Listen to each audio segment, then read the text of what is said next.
And then the third one would be the prepositions. So prepositions are often used idiomatically and often ignore rules.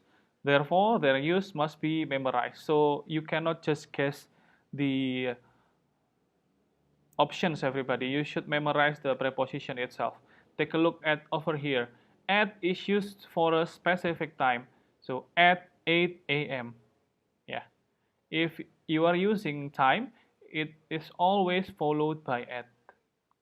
Next one. On is used for a specific day. On Friday. Always for a day. Then the third one would be in. In is used for a specific city. In Jakarta. Okay, try to memorize this one.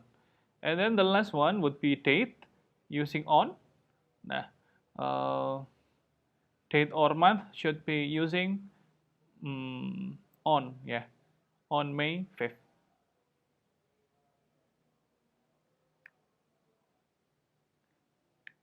Okay, try to pause the video for 10 seconds and answer the questions. Ready? So here are the results. The first one would be A or from, because it compares from one to another, blah blah blah. All applicants, Miss May has the most experience. So it is comparison between Miss May and other applicants, just like this one. So the result would be dari or from. Yeah. And then the second one would be, nah, it is followed by days. So the result would be on. Now take a look on the previous one.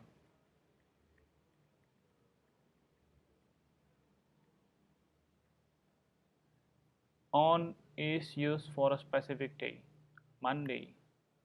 Ah, that's it for the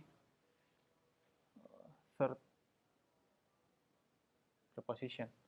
The next one would be the verbs or the translation verbs. So what is a translation verb? Actually, translation words are used to join two or more independent clauses or sentences. For example, here are the translation words. For example, therefore, thus, so accordingly, hence, and consequently. So you should also remember the meaning. It should be oleh karena itu. And then the second one would be the contradictory, meaning that it should be however and nevertheless. It is using meskipun, however.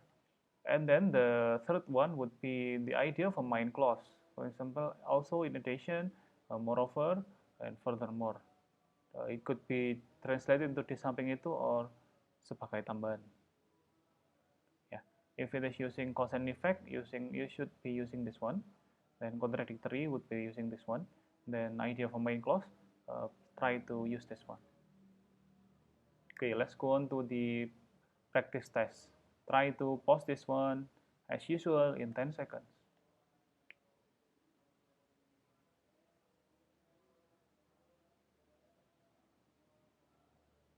Okay, have you finished finishing the task, everybody? Okay, so here are the keywords. The first one, cable TV revolutionized communications, blah blah blah. The very existence of that service is now threatened by satellites. So this is uh, another additional of a main clause. So here I will just give you the translated versions. So cable TV revolutionized communications. Ya, TV kabel sudah merevolusi komunikasi, bla bla bla. The very existence of that service, jadi eksistensi dari TV kabel sendiri is now threatened by satellites. Sekarang di bawah, it can be translated as a berbahaya karena ada satelit sekarang. Nah, the answer should be nevertheless. So this is similar with this one. Yeah. He would have been a good representative, however, he does not speak their language. So this is a plus one, and then the second one with the negative. So if you choose that kind of, if you find this kind of sentences, it should be using nevertheless. Number two, it would be dealing with hospitals are competing for a shrinking market share, blah, blah, blah. They are attempting to discover the most cost-effective and highest quality share. So in this case, you should find it using therefore, because it deals with the cause and effect, just like this one. Oleh karena itu, rumah sakit sedang berupaya untuk